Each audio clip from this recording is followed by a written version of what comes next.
अस्सलाम वालेकुम दोस्तों, कभी आपने गौर किया है कि जैसे ही आपको कहीं चोट लगती है या हल्का सा कट लगता है या कोई इन्फेक्शन होती है तो चंद ही लम्हों में वो जगह सुर्ख हो जाती है।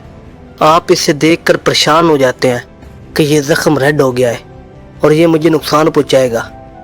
लेकिन असल सवाल ये है कि ये ज़ख्म सुर्ख क्यों होता है, और सुर्ख होता है तो क्या ये हमारे लिए नुकसानदेह है? अगर नुकसानदेह है तो कितना नुकसानदेह है? अगर आपके जहन में भी ये सवाल आ रहे हैं तो आज की वीडियो में हम इसका मुकम्मल और इंटरेस्टिंग मैकेनिज़्म समझेंगे कि ये क्यों होता है और क्या ये नुकसानदेह है या नहीं। चलिए शुरू करते हैं। दोस्तों, कहानी शुरू होती है एक इंजरी से।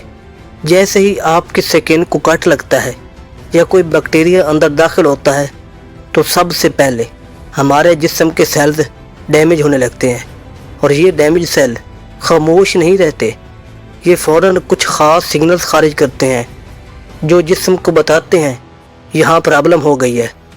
अब इस जगह पर मौजूद इम्यून सिस्टम के गार्ड्स यानी मैक्रोफेजेस भी फ़ौरन एक्टिवेट हो जाते हैं। ये मैक्रोफेजेस और डैमेज सेल्स मिलकर कुछ अहम केमिकल रिलीज़ करते हैं, जैसे हिस्टामीन या साइटोकाइन्स। ये केमिकल्स असल में एक इमरजेंसी मैसेज होते हैं जिसमें ये पैगाम होता है, यहाँ खून और मदद फ़ौरन भेजो। अब होता क्या है, ये केमिकल ख़ास तौर पर हिस्टामीन इस ज़ख्म के करीब की ब्लड वेसल्स पर असर डालते हैं और ब्लड वेसल्स को डायलेट कर देते हैं। यानी जो रगें पहले नैरो थीं, तंग थीं, वो अचानक फैल जाती हैं, ज़्यादा ओपन हो जाती हैं। अब ज़रा इमेजिन करें, जब रगें फैल गईं, ज़्यादा ओपन हो गई तो इस जगह पर ज़्यादा ब्लड आना शुरू हो जाएगा, और चूँकि ब्लड का रंग सुर्ख होता है इसलिए वो जगह भी सुर्ख नज़र आने लगती है। लेकिन बात सिर्फ इतनी नहीं है, ये ब्लड वैसे नहीं आ रहा होता, बल्कि इस ब्लड के साथ ऑक्सीजन, न्यूट्रिएंट्स और इम्यून सेल्स भी आ रहे होते हैं ताकि जरासीम से लड़ा जा सके, ख़राब सेल्स को साफ़ किया जा सके और हीलिंग शुरू हो सके। यानी दोस्तों, रेडनेस दरअसल एक साइन है कि बॉडी वहाँ एक्टिवली काम कर रही है। ये कोई ख़राबी नहीं है, बल्कि बॉडी का स्मार्ट रिस्पॉन्स है।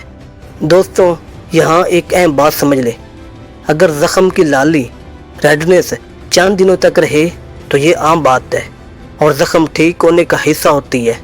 लेकिन अगर ये लाली ज़्यादा अरसे तक बरकरार रहे, बढ़ने लगे या इसके साथ दर्द, सूजन या पीप भी हो तो फ़ौरन डॉक्टर से रजू करना ज़रूरी है। तो अगली बार जब आपको कहीं चोट लगे और वो जगह सुर्ख हो जाए तो घबराने की बजाय ये समझ जाएं आपकी बॉडी इस वक्त आपके लिए काम कर रही है और हीलिंग शुरू हो चुकी है। अगर आपको ये एक्सप्लेनेशन पसंद आई हो तो लाइक ज़रूर करें और कमेंट में बताएं आपको पहले इस लाली की असल वजह मालूम थी या नहीं।